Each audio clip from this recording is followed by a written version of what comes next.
Welcome to New Life Live, the premier place to receive free advice from Christian psychologists and counselors for the mental, emotional, relational, and spiritual challenges you face. Since 1988, we've offered compassionate responses that combine God's truth with proven psychological principles to guide you toward healing. Our phone lines are open. Call us now at 1-800-229-3000. Here we are with another week of getting people on the road to healing and recovery. This is New Life Live, and I'm your host, Brian Perez.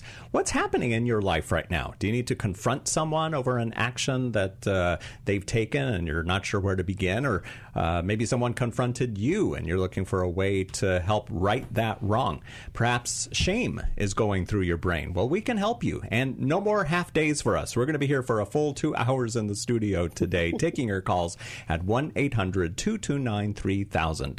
Marc Cameron and Becky Brown are here. He's a licensed marriage and family therapist. She's a licensed professional clinical counselor and the president of New Life Ministries. And she has something on her mind to start us off. I know that because she always does. I was just going to say, I don't know a time when I'm not thinking about something. Yes. But, one of the things that I've been thinking about is how wild media is. And I'm not just talking social. I'm talking about media in all of its forms. Never before in the history of ever has there been so much content and information available to so many people. I mean, think about it. Even back in biblical times, if you look at like Ezra, the book of Ezra, it was about reading the scriptures. People didn't, first of all, they weren't literate, but also they didn't have access to books and news. They had town criers in the early, 1700s or so, but I digress. I saw a reel the other day, speaking of media, and there was a man who was asking the questions, how do I grow in my relationship with Christ? And the person was giving these real, succinct answers, which we've all heard, and there is some truth to them, such as just give your all to Jesus, or let go and let God. And the man on this reel was like, yeah, but like he wanted to know how. And the how wasn't being answered. It was just do this, just do that. And I thought, here at New Life, we're all about the how. We want to give you those steps. We want to give you the information to take the steps forward. And while we do give good information, we want to make sure that we don't say things like, well, all you have to do is just, and then fill in the blank. We know that it's very complex and it can be very difficult.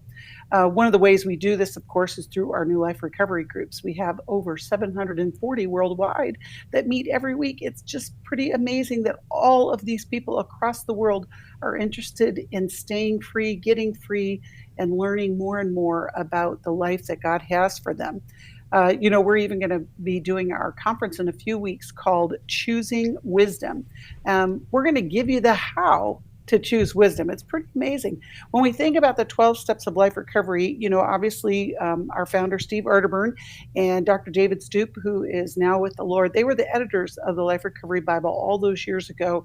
It has changed so many people's lives. We know that scripture changes lives, but what they did in this particular version of the Bible is there are devotionals, there are steps, there's explanations, there's, just the way to explore what does it mean to surrender to Jesus. There's practical tools and it will help you grow, heal, and thrive. Recovery isn't just about what you're giving up. It's about who you're becoming. And so when you think about the things that you've been using to cope with life, addiction, spending, gambling, eating, it may be a bad attitude or negative thinking. You can give those up so that you can experience life in the way that Christ designed. And if you look at Galatians 5:1, it says, "It is for freedom that Christ has set us free. Stand firm then, and do not let yourselves be burdened again by a yoke of slavery." There's a pathway to your freedom. We've been helping people a long time do that, and we want to help you too. Yeah, so if any of those things easily beset you and you're wondering, how is it that I break free once and for all? Well, give us a call. That's what we're doing here at New Life Live. And we're going to be in the studio for 2 hours today. We'd love to hear from you. I went to Every Man's Battle in 2012. My sexual integrity was not what it should have been. I sought out affairs, whether physical or emotional. Until I came to Every Man's Battle, I didn't understand that would never fill that void. Every day, men struggle with sexual integrity.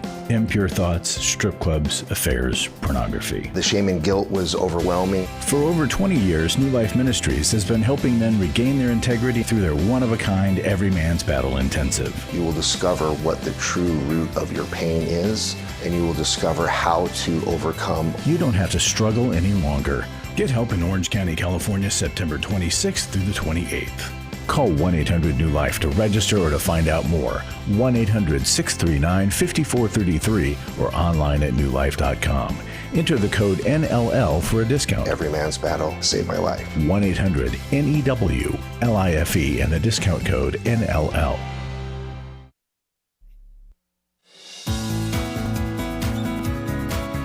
To find out more information about New Life or to order any of the resources mentioned on today's program, call 1-800-NEW-LIFE. Now back to New Life Live. Exciting news. We have added 2 new radio stations to our network. We're now heard on WBAJ in Columbia, South Carolina, and WJIV in Cherry Valley, New York. We can't wait to hear from you at 1-800-229-3000. You can also learn more about us at newlife.com.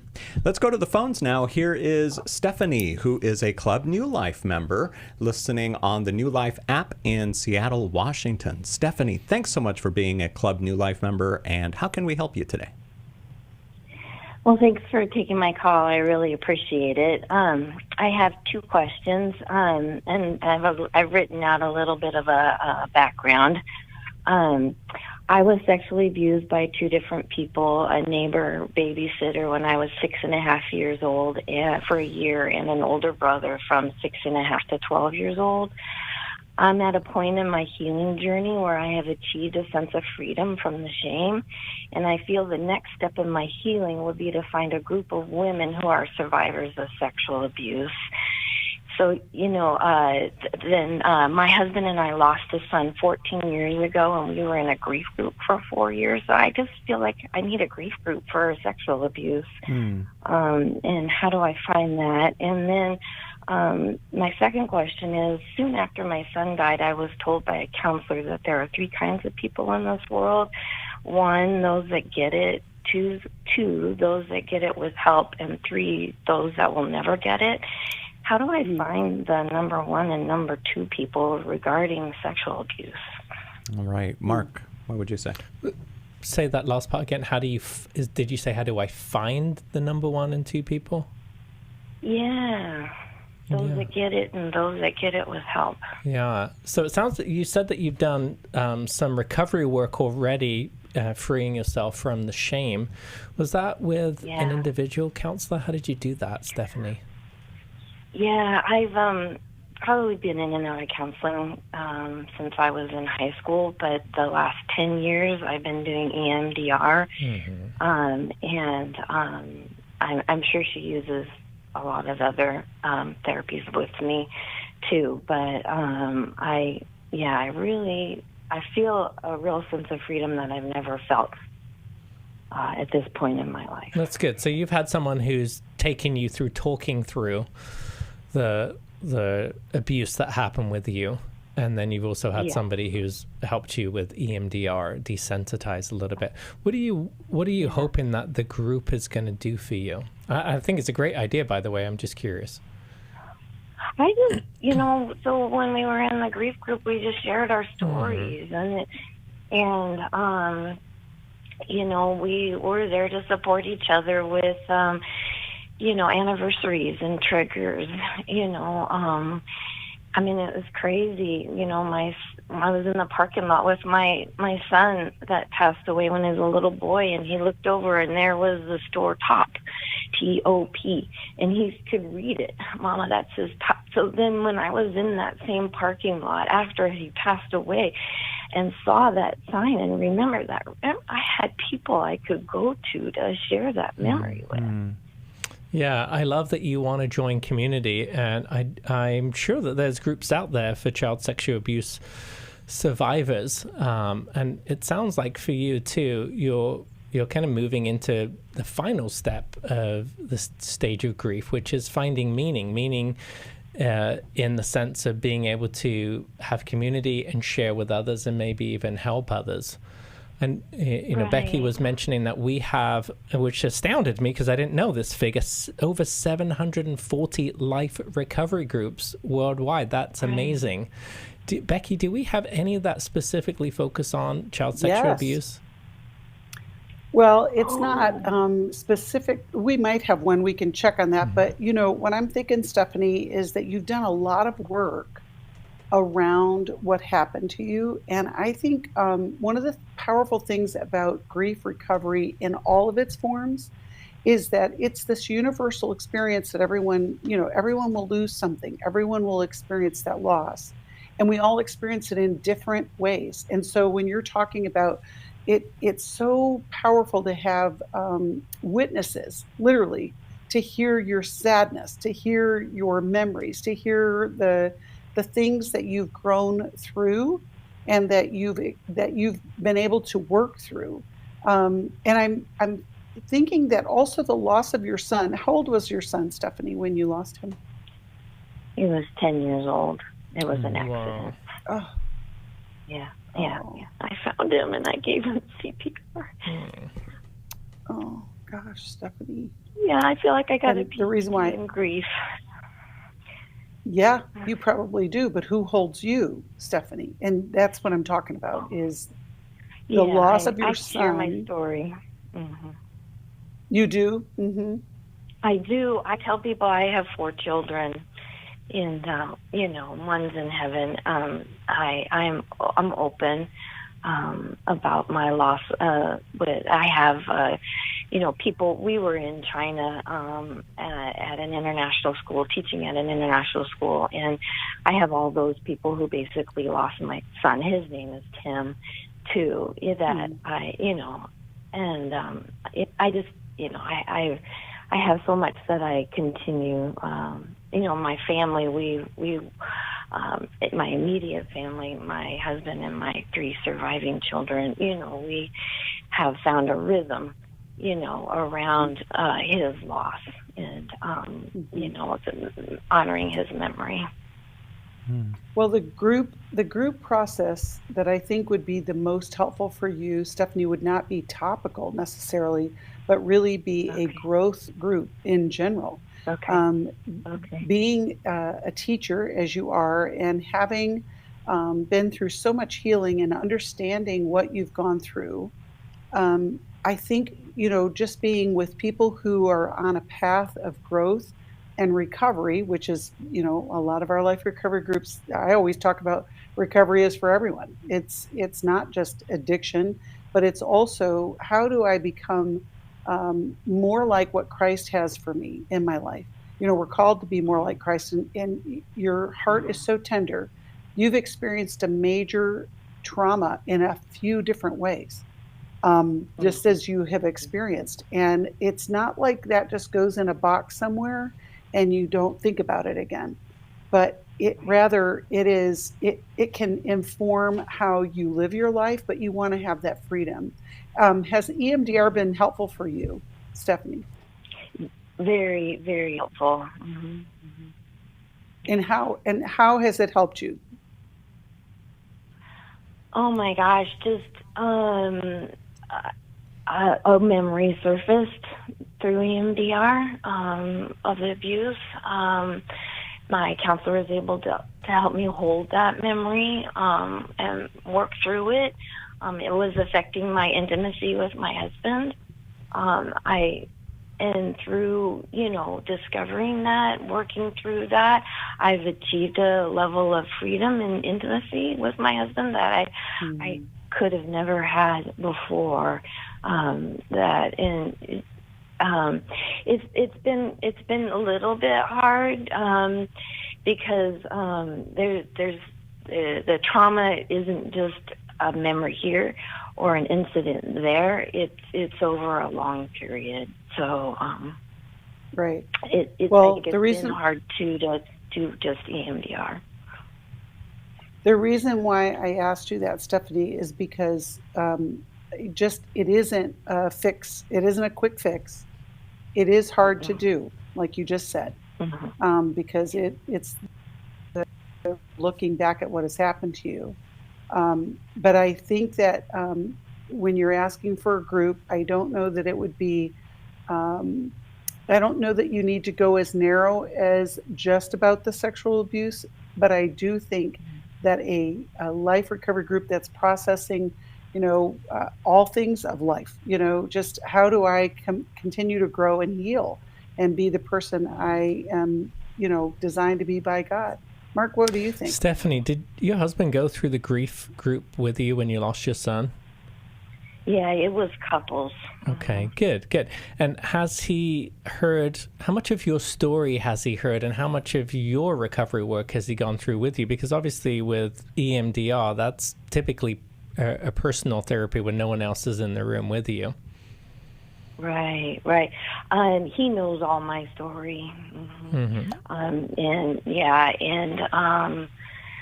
Sorry, I don't remember. Well, not just whether he knows your story. How much of the recovery work has he done with you? Oh, well, that's what we're working on right now. We did do an intimacy and marriage weekend. Gosh, it might be going on 10 years now. But we've been in couples. We're couples therapy, and we're going to head back into couples therapy because 2 years ago I did have a mental breakdown, and we're recovering from that.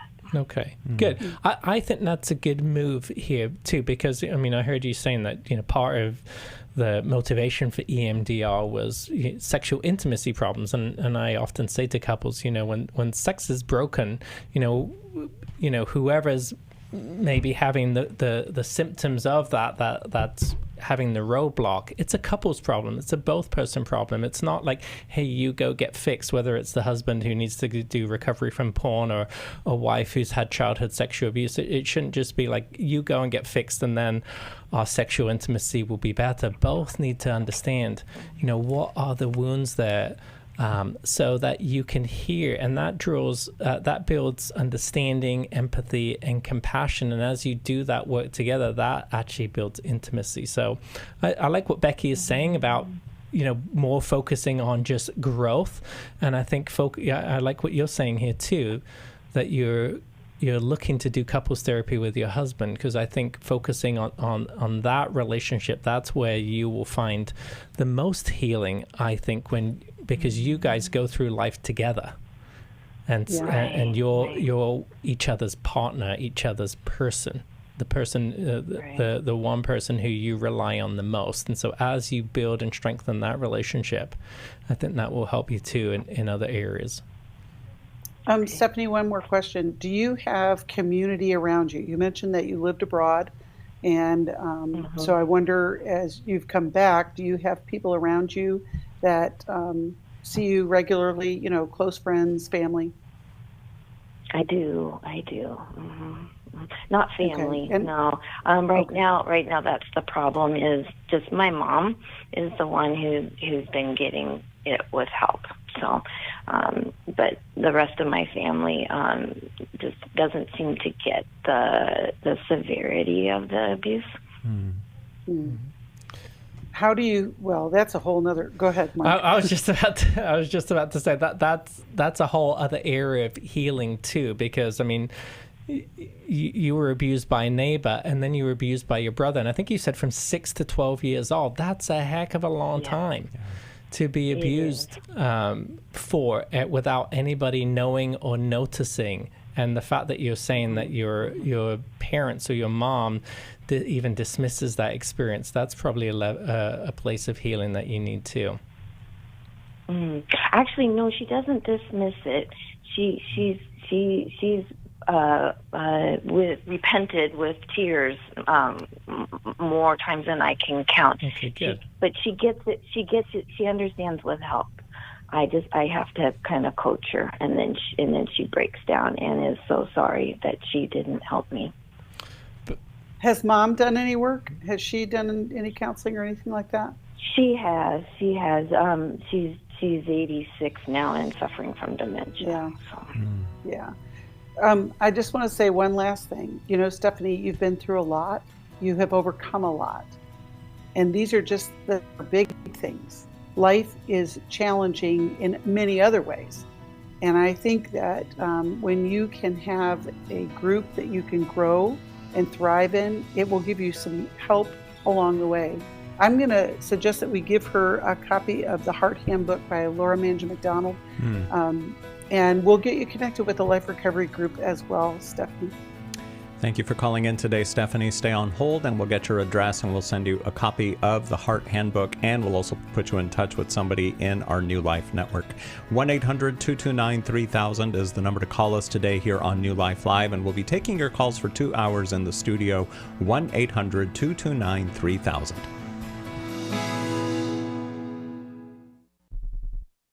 The Life Recovery Conference is online Saturday, October 4th. It isn't just for those struggling with addiction. It's for anyone ready to break free from destructive patterns and build a foundation for lasting change.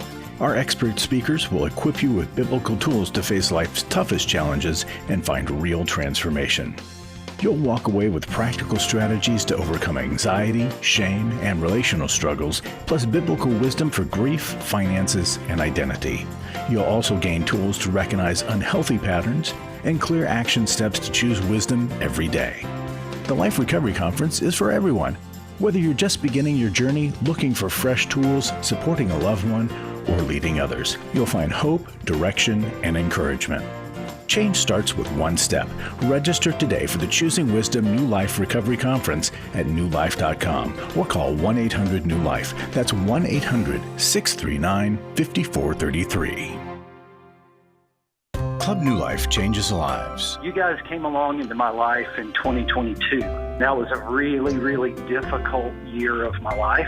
You can help New Life Ministries provide Christ-centered hope and counseling resources to thousands of people by joining Club New Life today. I began to really process a lot of things that I've needed to for a long time, and y'all were a very big part of that. When you sign up to support us monthly through Club New Life, you'll make a difference in the lives of individuals and families with godly counsel and connection to help. I came out of it having never experienced anything like that, and y'all were there. Join today and help continue the message of hope to a troubled world. I knew I had to keep going, and I joined Club New Life, and y'all have been the resource that has now been a light for my wife and I. Go to newlife.com/CNL, and together we can help hurting people find help and hope in life's hardest places. Keep doing what you do because it makes a difference. newlife.com/CNL.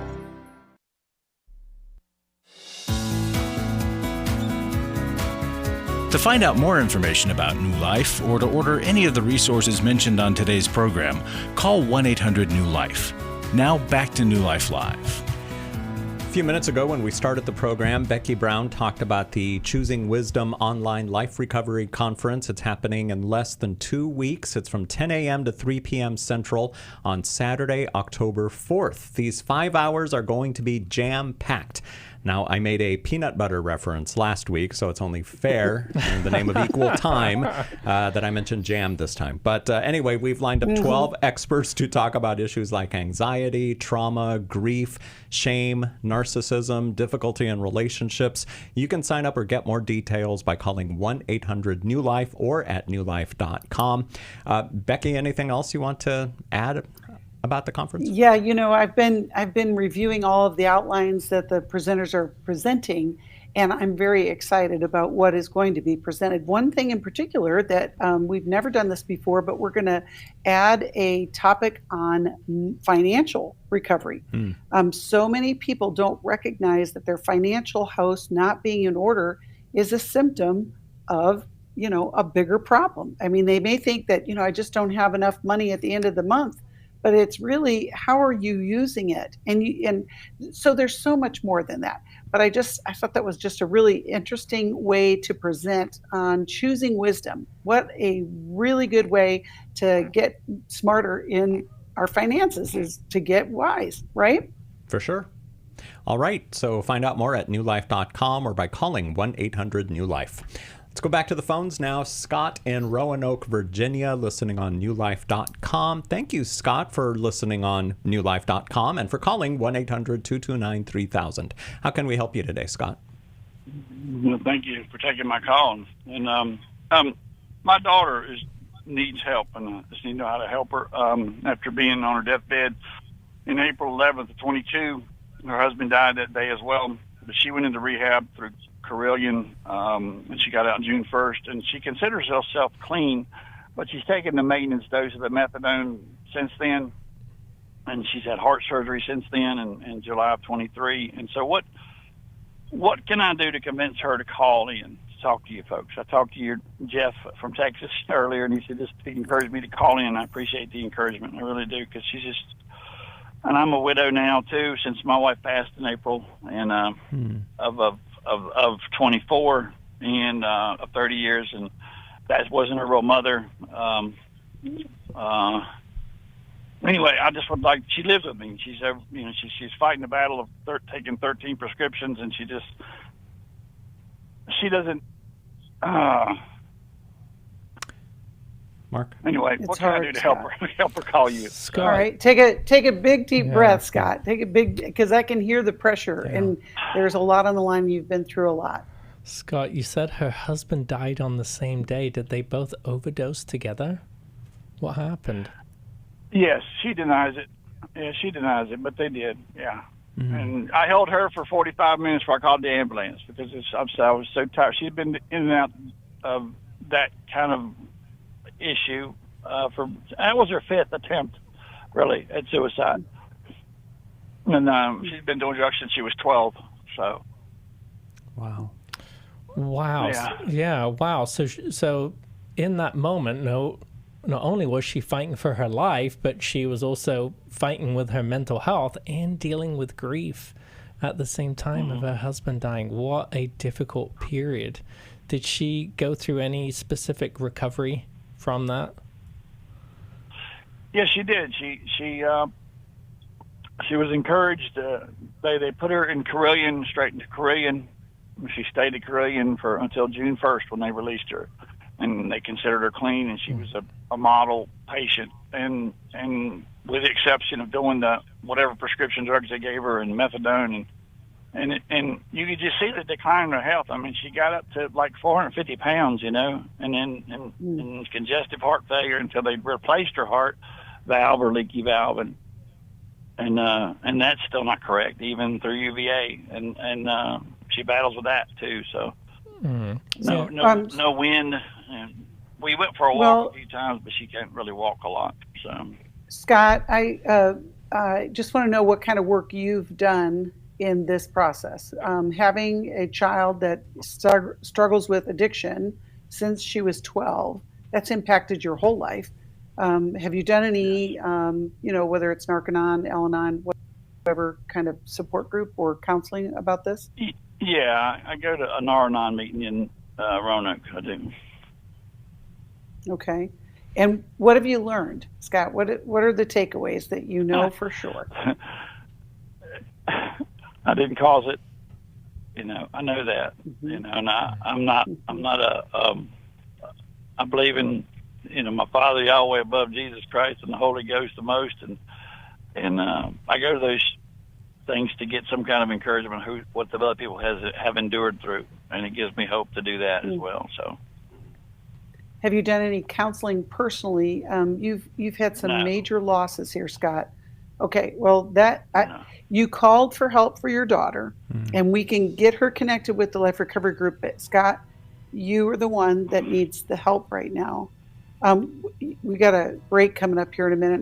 I want to hear from Mark, but Scott, you've been carrying a burden for your family. I hear it. I know that it can be very scary to watch all of this happen in front of you, and the loss of your wife, who is probably your helper in handling some of this.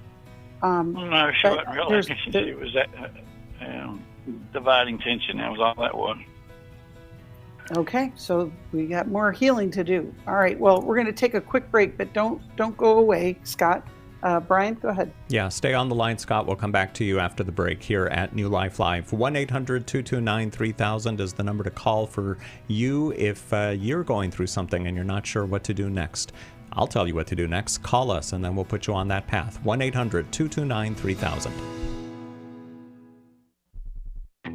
I became aware that my husband had had an affair. He was viewing porn on the computer. I was totally unaware of anything like sex addiction. Through the workshop, I truly believe my soul has been restored. The workshop educated me about what sex addiction was. It also gave me courage.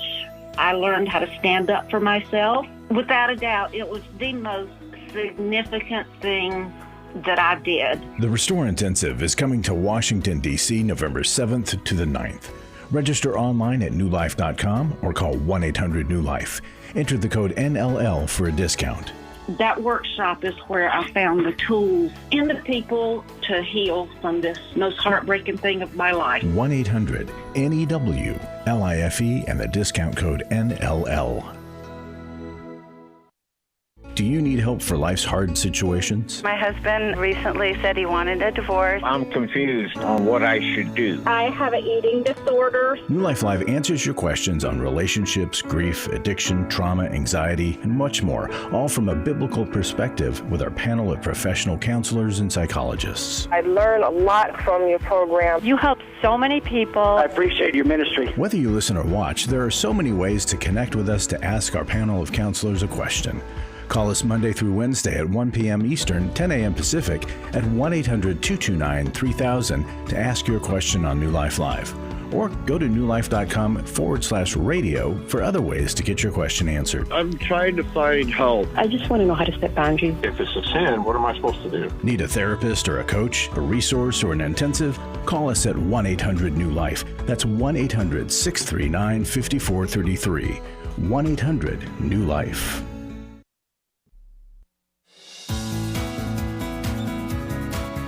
To find out more information about New Life or to order any of the resources mentioned on today's program, call 1-800-NEW-LIFE. Now back to New Life Live. Hey, Scott, you still with us? Yes. All right. Mark? Yeah, Scott, I mean, I can see why you want your daughter to call in to us to get help. But as Becky said, you're on the phone with us now. What's the most challenging dynamic between you and your daughter right now? Is it codependency? Is it enabling? What would you say it is?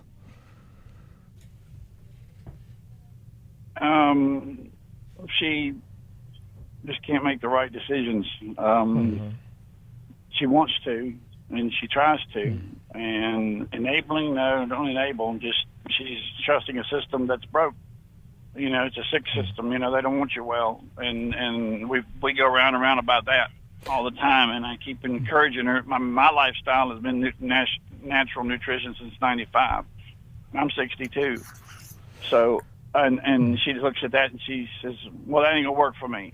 She's afraid to give up on the methadone, and she's afraid to give up on the doctors because she thinks that's helping her, and all it does is just keeps on dragging her down more and more. Right, but she lives with you, correct? Yes. Yeah. Since July 23. Right, so you are helping her in a major way. Is she willing to go to therapy also? No. Okay. So it sounds like I think she has to. Right, but she relies upon you for support. So it sounds like, you know, there's some enabling going on there in the sense of, you know, that there could be this requirement that you say, hey, listen, I care for you. I love you. I want you to get out of this cycle. It's really hard for me to watch. I need you to go to therapy. That's going to be part of the requirements of living here. And I will go along with you if you need me to too. Yeah, but here's what you just said, though, Scott, that gives a bigger picture. You said before the break that when your wife was still with us, there was division. She probably disagreed with how your daughter was, whatever, right? That, I mean, is that part of the division that you were talking about? Yes, the wife had just no hope at all. Okay. And then I had been the, what do you want to say? What's opposite of an enabler? I've been holding her off until she had her surgery, until she had her heart surgery. Okay, up until that point, she was struggling. She was still living with an aunt, and in an environment that wasn't conducive to healthiness. And so when she finally took the step of having the heart surgery, and then I felt the need just definitely to step up and say, okay, well, this is what you got to do to live at my house, you know. And she's been doing that. Is she doing it, though, Scott? She has been? Great. Yeah, she's a great helper to me, okay? And I tell her that. But it's just the state of mind that she gets into when she doesn't want to get better. She just continues to eat dysfunctionally, you know. Right. Well, but so here's the reason why I asked all prescriptions. Yeah. Right, Scott, the reason why I asked all of that is because this is what I'm talking about, where you need to do your work. You have taken her as far as she's going to go in the way that you've gone. And I love group. I just talked about that earlier. I want to get you connected with a life recovery group that is for parents of, you know, adult kids that are struggling. But also, I want to recommend that she goes back to treatment.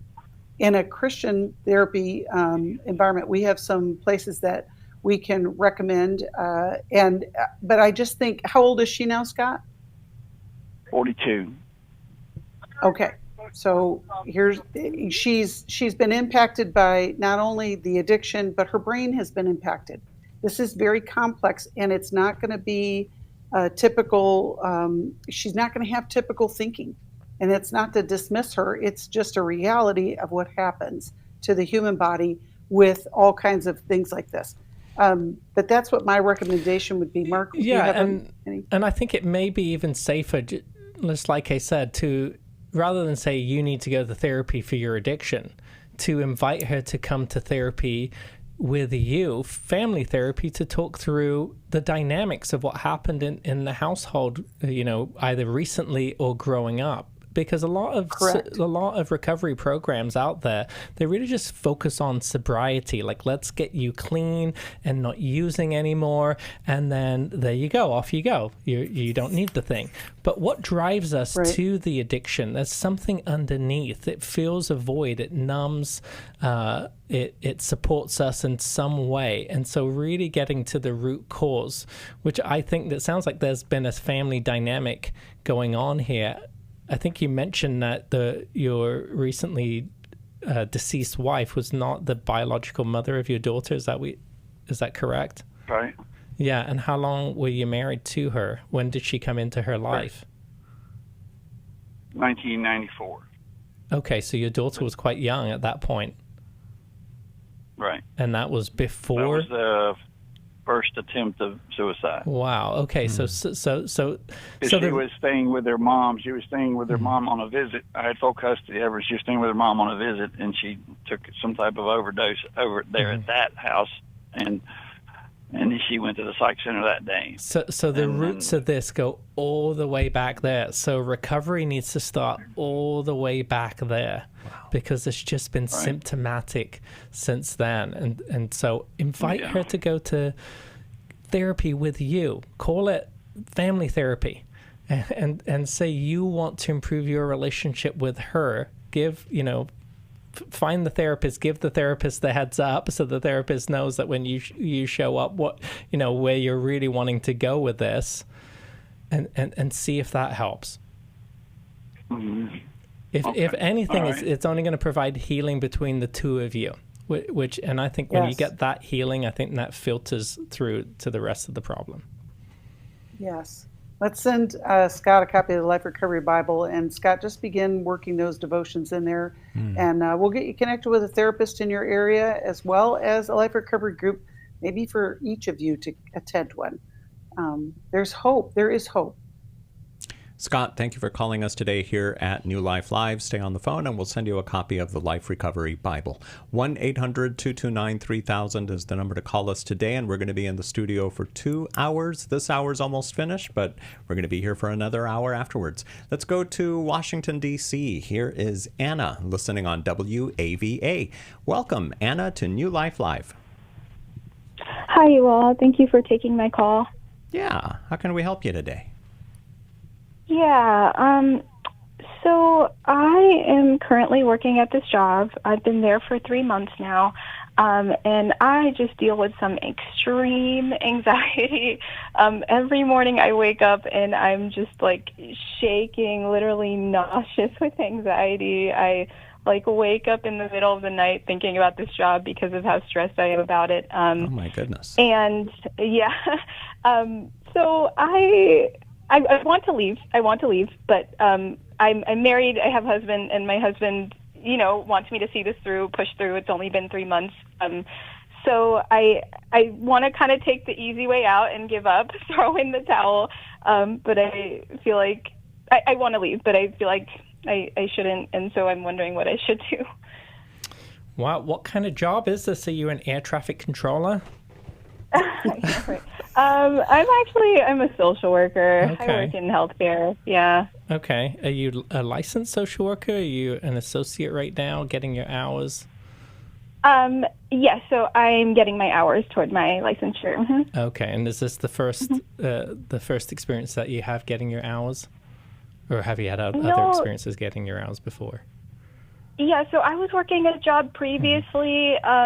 Actually at a partial hospitalization intensive outpatient. Mm-hmm. And so that felt like too intense for me. And so I switched to more like the medical field. But now I'm feeling like maybe I'm not built for the world of healthcare. Maybe I'm not built for the world of social work. But that's a whole other question. Yeah. Well, when did you first start experiencing this anxiety? Is it with this job, or did you have it with your prior job? No, I'd say with this job. Like, I've always dealt with anxiety off and on, but, not to this extent where I'm just, physically debilitated. And what is it about this job that you think that is exacerbating your anxiety?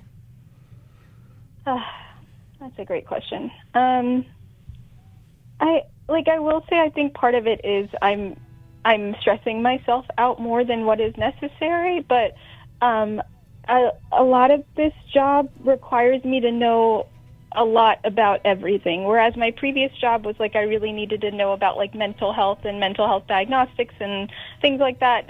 This is a more generalist practice where I need to know about everything, and I don't know a lot of things. And so when I'm helping patients, I'm a lot of times I don't know how to help, and I'm not feeling very equipped. And they're not offering any training or resources or anything like that? You have a supervisor. After the break, I want to ask you about your relationship with your supervisor, okay? All right. Anna. And while the break, Anna, take a big, deep breath, because we're on your side. Mark and I have lived through these kind of things. We'll be back, and we'll be able to help you. Yes, indeed. I was sort of vaguely familiar that the 12 steps had some origination in the Bible. I found Life Recovery, and one of the things I liked so much was that it had such a broad appeal. It wasn't limited to just alcohol or drugs, that it was addressing a wide range of problems. At New Life, we believe everyone can benefit from a life recovery experience. There are life recovery groups all over the country. They take place online, in conference calls, and in person. And if there isn't one in your area, we can help you start one. We have startup materials, leaders' guides, CDs, Bibles, and more, all with discounts available for groups. Call us at 1-800-NEW-LIFE and ask for Terry Ward. The 12 Steps have long been a great help to people in recovery because much of the 12 Steps' power comes from the fact that they capture principles clearly revealed in the Bible. The 12 Steps is really a pattern for all of us as Christians. Call 1-800-NEW-LIFE. That's 1-800-639-5433. For over 35 years, New Life has been the most trusted name in Christian counseling. Your ministry has saved my life. If you struggle with emotional hurt, family or marriage problems, the pit of depression, or the pain of addiction, we can help. I'm down 100 pounds now from what I was. I found a counselor through New Life Ministries, and it's just been outstanding. Our treatment programs provide clinically appropriate solutions from licensed professionals, all in a biblical framework. I have had problems with alcohol. I think God has ordained this place to be His. You don't have to be a prisoner of your pain. Help is available at 1-800-NEW-LIFE. She tells me that I'm a new man, and I feel like a new man. It worked for me, and it can work for them too. This time it is different. If you're ready to take the first steps toward genuine spiritual and emotional healing, call us today at 1-800-NEW-LIFE. God can open the door for a better tomorrow. To get someone that's competent, that's good at what they do, it's been like day and night compared to what I've had before. Call 1-800-639-5433.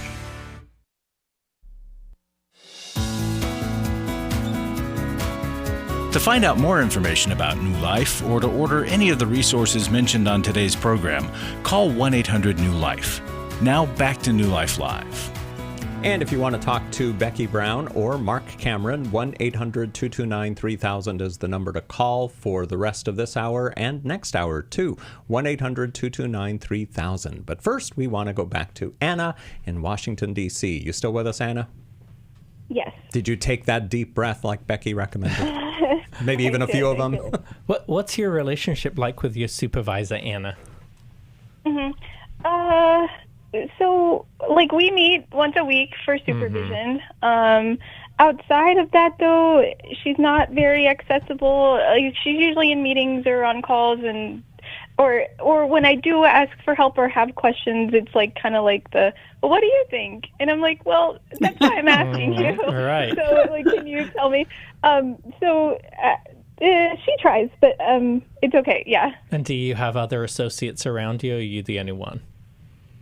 I am the only one at the clinic I work at, unfortunately. Yeah. Yeah, so that's what's made it hard, too. So I don't have that support. I can see why this is challenging for you. I mean, this is a new environment for you. You're also learning. You're an associate, so you're training, and so you're relying on your supervisor, and there's a lot for you to learn. It sounds like you're overwhelmed, but then there's not a lot of support going on here.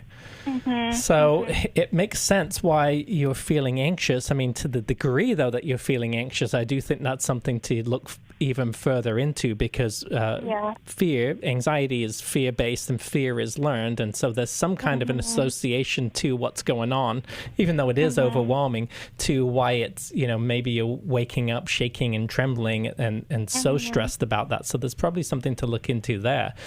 But rather than question whether social work is for you, I mean, there's a lot of different settings that social workers can work in. Maybe this isn't the best setting, or maybe not even just the setting. Maybe it's the supervisor. We've all had that too. I'm sure Becky has. I've had some supervisors who are much better than others, and I learned from that, not because I learned from their skill, but I learned not what to do or what not to do here. Anna, I'm thinking too that it's too early to make decisions in a reactive way. I'm not suggesting that you stay there until you figure it out, but I do think that you're learning something. What I would want for you as a young woman to know that you have value and worth, even if you can't guess all the things or know all the things that you're required to know in this job. And I think sometimes when we have that pressure and we have the anxiety ahead of us, it makes us think we get frozen. We literally know that the brain will shut down when when all of the flooding occurs, and you're probably experiencing that. Have you learned any coping skills to deal with the anxiety, or are you taking medication at all to deal with the anxiety? Deep breathing is about the extent. Yes. Maybe like ice or cold water on my face, but yes. Yeah, I'm not on any medication for anxiety. My husband thinks I should be, but yeah. Well, the reason why I suggest that, Anna, we want, like Mark said, we got to address the anxiety before you can make a decision. I would also want you to have a reset. My sister was a social worker in a clinical setting like that, and I used to hear all of her stories about how wild it can get. I mean, because you do have to have so many resources at top of mind in the moment, and it feels like you're just pressured all the time. So it makes sense if you had pre-existing anxiety and then this position. But here's what I can tell you, Anna. If you don't stay in this position, I want you to take an assessment of what has worked for you in the field, and what did you what did call you into this, kind of work. And it isn't easy. Mark and I actually started the show earlier, before we even got on air. We were talking about our work, and we love to help people, and I know that that's got to be at your heart, because nobody just goes into social worker thinking, oh, this is going to be a breeze. But I want to support you in that, and I think it could be helpful for you to talk with a counselor to have some of that anxiety addressed, so that you can also process through what is the next best step for me. If I don't feel like this position works for me, I want to leave in an informed way rather than I got to get out of this because it's too much. Yeah, and supervisors need feedback too. Let me ask you this, since I talked about association. Is there any other experiences that you've had in your life where you had to know a lot about something and or someone wasn't available to help? I mean, not that I can think of. I mean, at my previous job, like, where there were, like, crisis situations, like, it'd be like, okay, I kind of have to handle this on my own, and I can't necessarily, like, grab my supervisor in this moment, or they're not available, so, like, maybe moments like that. Well, not just about work. Sometimes this happens to us in our childhood experiences, where we have a parent who expects us to know a lot or who's not available to help, and we've got to figure it out by ourselves, and we struggle. Oh, well, yes, definitely. I mean, I was the eldest child, and so it was a lot of, like, I got to do it on my own, and, like, my parents were very loving and kind, but there was a lot of, like, okay, I guess I just got to do it, and Mommy and Daddy can't help right now. Okay, so that's key. That's the root of this. Okay, because you know, this is happening for you again. It's your brain, that part of your brain, the amygdala, says, "Uh-oh, here we are again, and I got to figure it out." And you know, maybe she's a really nice person and she's here to support me, but she's not really available, and I've got to do this myself. And my guess is, when you get into therapy and you look deep and you start to process and talk through these experiences, you'll come up with at least one and maybe a few times where you panicked, or you had deep anxiety about needing to get something done and someone wasn't there available for you, and you had to figure it out. And you know, some of that may even be coming to your mind now. So that's where I think that's where I would start too. Right? Whatever happens with this job, get into therapy and start to do that, because the best therapists are the ones who do their own work. You can't rely on someone to take you somewhere that you haven't been yourself. You wouldn't ask someone to take you across the Himalayas. You know, it's pretty dangerous just because they've seen it on a map. You'd be like, no, I'm going with the person who's actually done this before, right? And so the best therapists have done their own work. And so this is an opportunity for you to grow, and that will make you a better social worker for it. Yes, and I can't wait to hear, Anna, how you do along this journey. So you'll have to call us back. I want to send her a copy of 100 Days of Freedom from Fear and Anxiety. I think that'll be helpful and supportive, and to get her connected with a therapist. We've got some great people in that part of the country. Yes, we do. Thanks for calling, Anna. Yep, stay on the phone and we'll send you a copy of that book. And you know, we could probably do a whole hour on the subject of firstborn kids and everything that they went through growing up, and now all the pressures that they have. So if that's your story, give us a call. We're going to be in the studio for another hour. 1-800-229-3000 is the number to call. If something is on your mind, call in, because our answer to you will help the entire listening audience. But don't take my word for it. Here's what Kat said. She's a YouTube viewer who wrote, let me find it here. I've been listening since the first year they started, and there is always such wisdom, not only for the callers, but for all of us. So grab an open line right now to talk to Becky Brown and Marc Cameron. 1-800-229-3000 is the number. And if you were listening all hour, you know what we do. You might have even figured out why we do it. How we do it is through your financial support. So if you can come alongside us with a one-time gift or a monthly gift, you can get the details at newlife.com or by calling 1-800-NEW-LIFE. Isn't that right, Becky Brown? Yes, I can't say enough about what your donations mean to the lives of so many people that we touch. Please give to New Life today. You can do so, like Mark said, or Brian said, newlife.com. Yes, or 1-800-NEW-LIFE, or text NLM to 28950. But if you want to talk to Becky and Mark right now, call in 1-800-229-3000. God bless you guys. Thanks for listening. We hope this program has helped you by giving you insights for handling the challenges you face in your life. We want you to know that we're here for you, but you also need to know that New Life Live is a listener-supported ministry. To make your donation or to get any of the resources mentioned on today's program, call 1-800-NEW-LIFE. That's 1-800-639-5433 or online at newlife.com. Please join us again tomorrow for New Life Live.